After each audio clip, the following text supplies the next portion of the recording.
It's 1:30 in the morning at a Denny's restaurant in Coeur d'Alene, Idaho. A man walks in with a little girl. She looks terrified. They slide into a booth, but something is terribly wrong. A waitress, refilling coffee at a nearby table, freezes. She recognizes the little girl's face from the billboards from the nightly news. It's 8-year-old Shasta Groen, the child who vanished from a bloody crime scene 48 days ago. The waitress alerts her manager, who quietly dials 911. Minutes later, police cruisers slide into the parking lot, their lights off. The man at the table with Shasta sees them. He abruptly stands, tells the waitress he needs his check, and pulls the little girl towards the restroom, but it's too late. When he returns, officers are waiting. They surround him, leading him outside into the cool night air. An officer kneels down to the little girl. She tells him her name is Shasta. She wants to go home. The man who brought her here, the monster the entire nation had been searching for, was a 42-year-old sex offender named Joseph Edward Duncan III. The story of how it began would reveal a depth of evil that would scar the state of Idaho forever. In the Wolf Lodge area, about 8 miles east of Coeur d'Alene, Idaho, sat a small white cinder block house with green trim. It was the home of the Groen and Mackenzie family. The house was somewhat secluded, surrounded by trees and low-lying hills. The first home you'd see after getting off the interstate. 40-year-old Brenda Groen, her 37-year-old boyfriend Mark Mackenzie, her 13-year-old son Slade, and her 2 youngest, 9-year-old Dylan and 8-year-old Shasta, lived a quiet life there. In mid-May of 2005, Joseph Duncan, a fugitive sex offender fleeing from Minnesota, drove past that house. He was in a stolen Jeep with stolen plates, armed with a shotgun, a claw hammer, and night vision goggles. He saw Shasta and Dylan playing outside, and in that moment, he chose his victims. For at least 2 days, he watched them from a hidden vantage point, studying their routines, waiting for the perfect moment to strike. That moment came on Sunday, May 15th. The family had spent the day in town, returning home for a barbecue that lasted into the early evening. It was the last time anyone would see Brenda, Mark, and Slade alive. Joseph Duncan's evil wasn't born overnight. It was a cancer that grew for decades, nurtured in the shadows.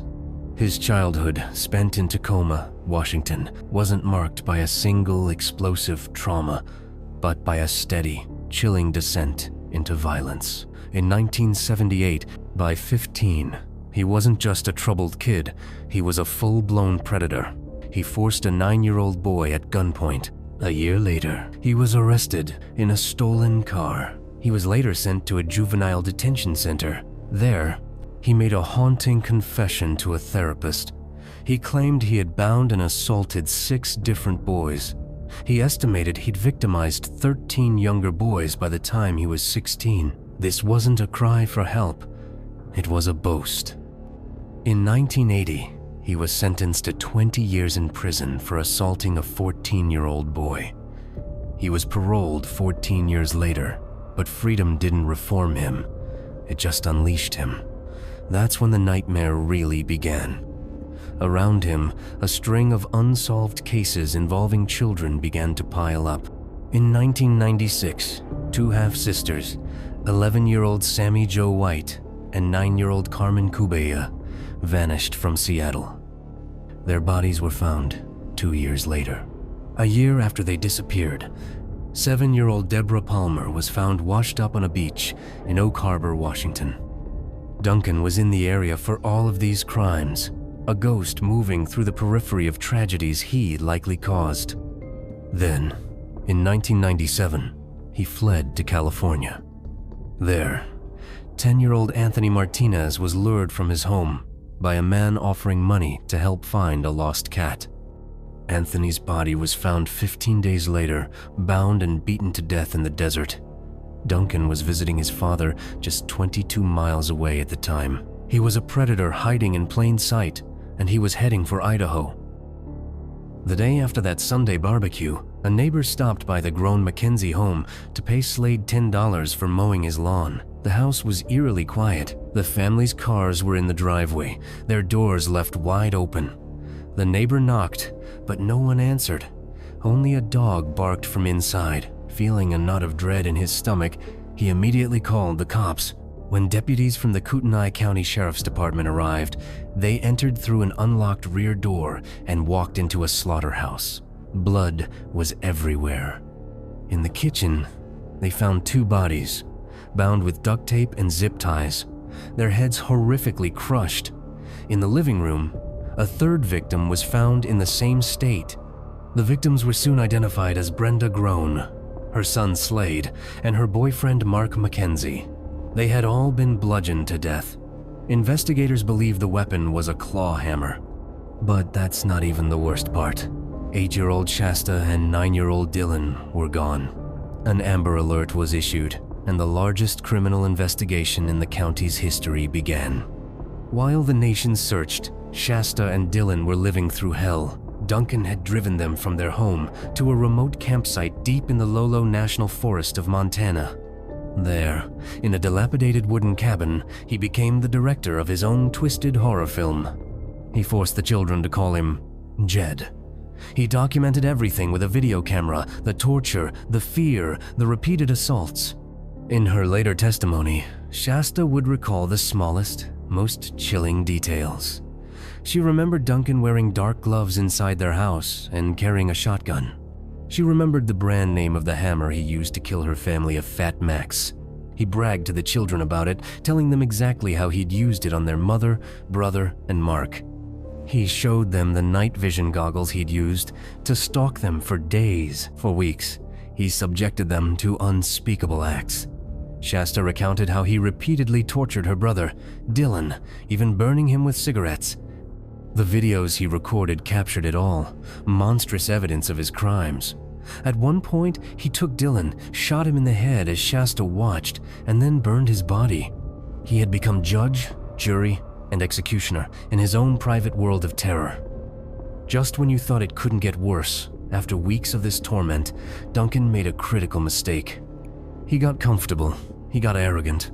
On the night of July 2nd, he drove back to Coeur d'Alene, took Shasta to a Denny's, and stepped out of the shadows and into the light. Inside, a quick-thinking waitress recognized Shasta from the news and alerted her manager, who called the cops. As police cruisers quietly converged on the restaurant, Duncan saw them and tried to retreat with Shasta. He was surrounded and arrested without a fight, bringing the 48-day nationwide search to a dramatic close right there in the Denny's parking lot. With Duncan in custody and Shasta safe, the full scope of his depravity came into focus. The stolen Jeep he was driving was a treasure trove of evidence: the dark gloves, the 12-gauge shotgun, the night vision goggles, and the video camcorder. On that camera was a record of every monstrous act he committed in the woods. The footage was so horrific that prosecutors fought to keep it from being copied, fearing it would leak to the public. Based on Shasta's brave testimony, investigators located the remote Montana campsite and found Dylan's remains. The evidence was overwhelming. In court, Joseph Duncan showed no emotion. When the judge asked if he had anything to say about slaughtering a family and torturing 2 children, his response was flat and devoid of humanity. "I have nothing to say." He pleaded guilty to the Idaho murders and kidnappings to avoid having Shasta testify at a state trial. He received 3 consecutive life sentences, but that wasn't the end. The federal government then took over. At his federal trial, jurors were forced to watch his homemade videos of torture. The jury didn't just call him a murderer, they sentenced him to death 3 times over. But what came next shocked everyone. His confession to the FBI about the Idaho crimes led them to re-examine the cold case of 10-year-old Anthony Martinez in California. A partial thumbprint found on the duct tape used to bind Anthony nearly a decade earlier was finally matched to Duncan. In 2011, he was extradited to California, where he pleaded guilty to that murder as well, adding another 2 life sentences to his tally. He was a serial killer who had slipped through the cracks of the justice system for decades, leaving a trail of broken families in his wake. The grown house on Frontage Road is long gone, but the scars on the community remain. The case served as a brutal reminder that evil can find its way into even the most peaceful corners of the world.